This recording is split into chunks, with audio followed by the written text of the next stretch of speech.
Vous étiez nombreux à assister aux réunions publiques des cas plus de mobilité qui se sont déroulées aux quatre coins de l'agglomération depuis le 16 mars, la dernière en date étant celle du 20 avril à Coudekerque-Branche.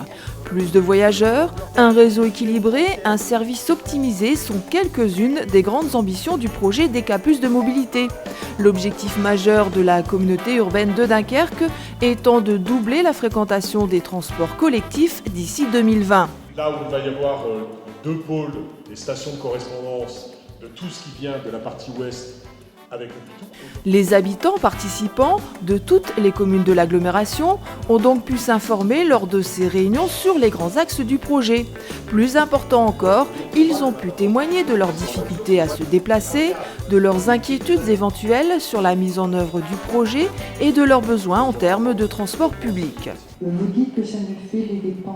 Ces échanges entre élus et habitants ont enrichi le débat et apaisé les craintes des habitants soucieux de conserver une qualité de vie nécessaire à leur bien-être. Moi, ce que je trouve très intéressant, c'est qu'on puisse poser des questions et qu'on a le temps de...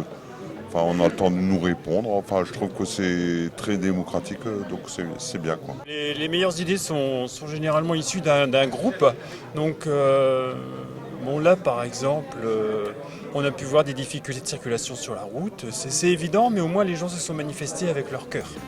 La refonte du réseau de transport public devrait à terme faire en sorte que 80% des habitants aient une ligne de bus, réduire les temps de trajet, intégrer les vélos et les piétons, apporter un haut niveau de service des transports collectifs, améliorer l'amplitude horaire et de fait réduire toute forme d'inégalité d'accès au réseau des transports en commun.